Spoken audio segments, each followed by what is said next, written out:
नमस्कार बंधुरा आमी रत्ना निये चले एलाम आबारो एकटा नतून भिडियो। देखो बंधुरा आज के किन्तु बानिये फेलबो एकदम सुंदर करे तो पटलेर दोरमा।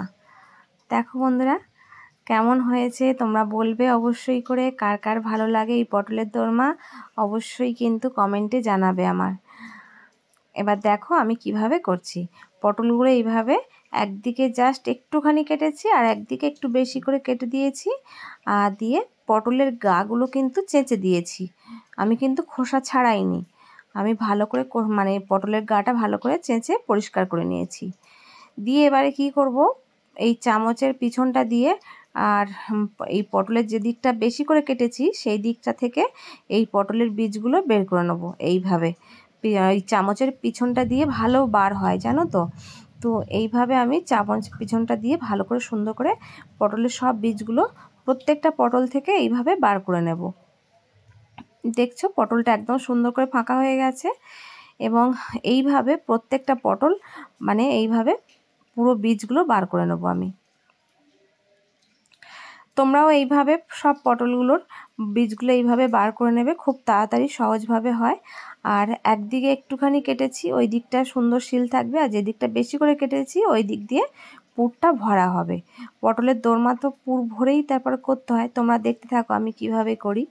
এবার এই বীজগুলো আমি কিন্তু মিক্সিতে পেস্ট করে নেব, একদম সুন্দর করে পেস্ট করে নেব। চলো এবার পুরটা তৈরি করি। এবার কড়াইতে অল্প তেল দিয়েছি, সর্ষের তেল দিয়েছি আমি। তোমরা চাইলে সাদা তেল দিতে পারো, কিন্তু সর্ষের তেলটা দিলে একটু টেস্ট হয়। তো এবার আমি একটু জিরে ফোড়ন দিয়ে দিয়েছি। দেখো তোমরা চাইলে কালো জিরেও দিতে পারো, কিন্তু আমি এমনি মানে নর্মাল যে জিরে হয় সেই জিরে দিয়েই করছি। আর একটু আদা কুচি দিয়ে দিয়েছি, আদা কুচিটা একটু ভালো করে ভাজা ভাজা করে নেব।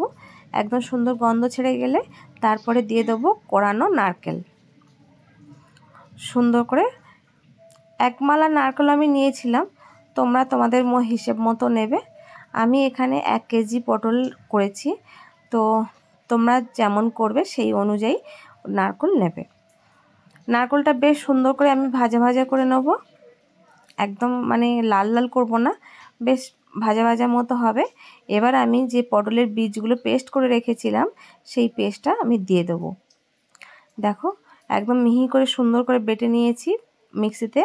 এবার আমি ভালো করে এটা দিয়ে ভাজা ভাজা করব, বেশ সুন্দর শুকনো হয়ে যাবে যখন, তারপর দেখতে থাকো। নুন দিয়ে দিলাম একটু, যতটা আমার এই পুরেতে নুন লাগবে আমি 2 চামচের মতো নুন দিয়ে দিয়েছি। বন্ধুরা পটলের দোরমা তো অনেক রকমভাবে হয়, চিংড়ি মাছের পুর দিয়ে বা চিকেনের পুর দিয়ে। আমি কিন্তু এটা একদম নিরামিষই বানাবো, নিরামিষেও খুব ভালো হয় খেতে। তোমরা দেখতে থাকো। আমি একটু নুন হলুদ আর লঙ্কা গুঁড়ো দিয়ে দিয়েছি, কাঁচা লঙ্কাটা দিয়েই নি, কিন্তু আমি এখানে গুঁড়ো লঙ্কাটা দিয়ে করছি। এবার এটা ভালো করে বেশ কষাতে হবে। দেখো আমার অনেকটা পুরটা মানে এই যে মশলাটা মানে এই পটলের বীজগুলো অনেকটা শুকিয়ে গেছে। এবার আমি দিয়ে দিলাম জিরে আর ধনে গুঁড়ো করা, ঘরেতেই আমি করে রেখেছিলাম এই জিরে ধনে গুঁড়োটা। সেই জিরে ধনের গুঁড়োটা আমি দিয়ে দিলাম 1 চামচ করে, দিয়ে আবারও কষাতে থাকবে এইভাবে। বেশ সুন্দর শুকনো শুকনো হয়ে গেছে। এবারে কিন্তু আমি দিয়ে দেব যে পনির করে রেখেছিলাম, পনিরটা গ্রেট করে রেখেছিলাম। আমি এখানে 200 গ্রামের মতো পনির গ্রেট করে রেখেছি।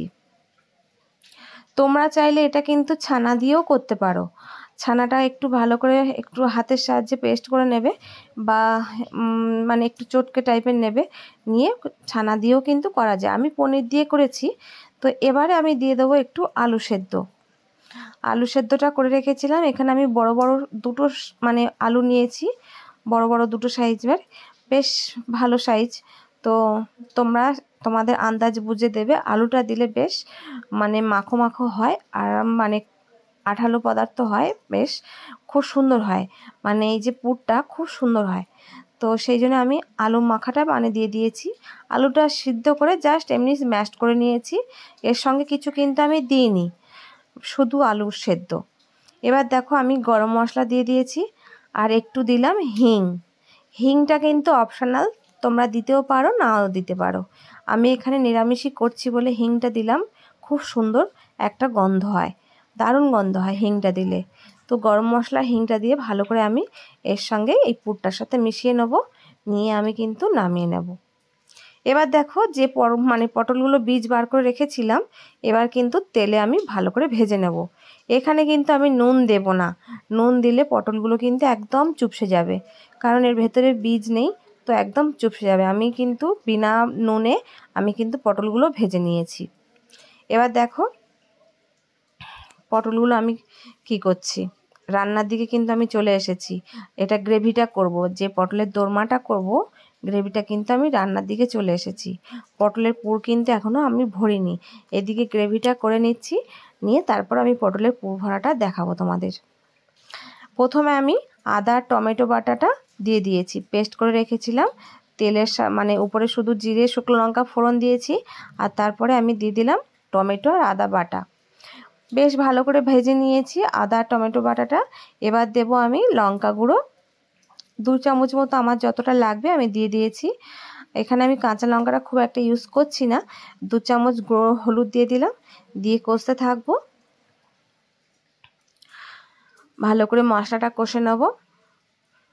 এবারে কি দেব দেখো, কাশ্মীরি লঙ্কার গুঁড়ো তোমরা তোমাদের আন্দাজ মতো দেবে।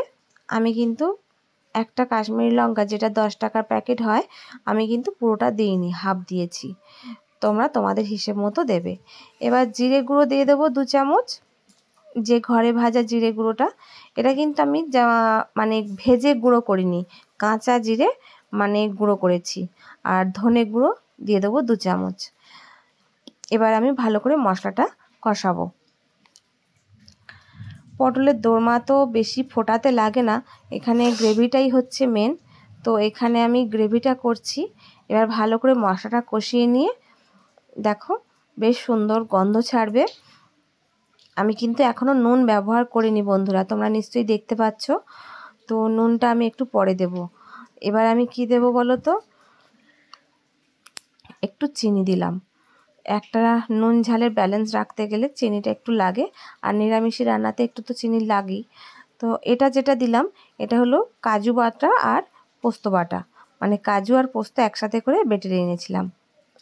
2 চামচের মতো হবে, সেটা আমি দিয়ে দিলাম। দিয়ে ভালো করে এটা আমার নাড়াতে হবে। কাজু বাটাটা থাকলে, বাদাম থাকলে তো একটু ধরে যাওয়ার ভয় থাকে, তো সেই জন্য ভালো করে এটা কষাতে হবে, নাড়তে হবে। এবার আমি দিয়ে দিলাম টক দই। এটা 100 গ্রামের মতো, বা 1 কাপের হিসাবে 1 কাপও বলতে পারো, আমি টক দই দিয়ে দিয়েছি। এবার ভালো করে মশলাটা কষিয়ে নেব, নিয়ে কিন্তু তারপরে নুনটা দেব। আমি যতটা আমার নুন লাগবে ততটা দেব। মশলাটা বেশ ভালো করে কষাতে হবে বন্ধুরা। এবার কিন্তু আমি যতটা নুন লাগবে দিয়ে দিয়েছি, আমার গ্রেভিটা যতটা নুন লাগবে দিয়ে দিয়েছি। দিয়ে ভালো করে গ্রেভিটা কষিয়ে আমি কিন্তু জল দিয়ে দেবো। আর কিন্তু এখানে কোনো মশলা আমি ইউজ করছি না এখন। ব্যাস, এবার আমার যে দই রেখেছিলাম বাটি ধোয়া জল একটু দিয়ে দিয়েছি, দিয়ে কিন্তু আমি গ্রেভির জলটা দিয়ে ফুটতে দেব। এবার দেখো এদিকে আমি পটলগুলো, ওদিকে ঝোলটা গ্রেভিটা ফুটতে থাকুক, ফোটার অবধি আমার পুরগুলো ভরা হয়ে যাবে এদিকে। এবার আমি পুরগুলো এইভাবে আস্তে আস্তে অল্প অল্প করে নিয়ে প্রত্যেকটা পটল কিন্তু এইভাবে পুরটা ভরে নেব। এই নিরামিষি পটলের দোরমার যে পুরটা হয়, এত সুন্দর খেতে লাগে বন্ধুরা। তো এই রকম পুর করে আরও অনেক রেসিপি করা যায়, এই একই রকম পুর করে। কিন্তু যে শুধু যে পটলের দোরমা হয় তা নয়, কিন্তু তোমাদের আস্তে আস্তে সব দেখাবো আমি। তোমরা সাথে থাকলে অবশ্যই সব দেখতে পাবে। তো দেখো এইভাবে আস্তে আস্তে অল্প অল্প করে এই পটলের পুরগুলো কিন্তু আমি প্রত্যেকটা পটলের মধ্যে ঢুকিয়ে দেবো। কেউ কেউ পটলের মুখটা, এই যে মুখটা দিয়ে মশলাগুলো পুরটা ঢোকাচ্ছে, তো এই মুখটা অনেকে শিল করে বেসন দিয়ে, অনেকে আবার করে না। তো আমি একটু বেসনটা দিয়ে, বেসনটা বেশ রুটির আঠার থেকে একটু আলগা করে মাখবো, মেখে নিয়ে মুখগুলো শিল করে দেব। তো অনেক সময় খুলে যায়, কিন্তু তার সত্ত্বেও আমি খুব আটকে থাকে অনেকটা। এই দেখো তোমরা দেখে হয়তো বুঝতে পারছো, মুখটা কিন্তু আমি বেসন দিয়ে বেসন মেখে মুখটা শিল করে দিয়েছি। তো পুরটা অনেক সময় বেরিয়ে যায়, তো তখন আর পটলের ভেতর কিচ্ছু থাকে না। তো তোমরা দেখতে পাচ্ছ মানে পটলের মুখটা আমি বন্ধ করে দিয়েছি কিন্তু। এদিকে ঝোল ফুটে গেছে, আমার সব পটলে পুর ভরে নিয়ে দিয়ে দিয়েছি, আর ঝোলটা বেশ ফুটে গেছে, পটলগুলো প্রায় সেদ্ধ হয়ে গেছে। এবার আমি গরম মশলা দিয়ে নামিয়ে ফেলবো। আমার পটলের দোরমা কিন্তু একদম রেডি। কেমন লাগলো ভিডিওটা অবশ্যই জানিও বন্ধুরা। যদি ভালো লাগে ভিডিওটা লাইক শেয়ার কমেন্ট করো অবশ্যই, আর ভালো লাগলে একটা শেয়ার করে দিও।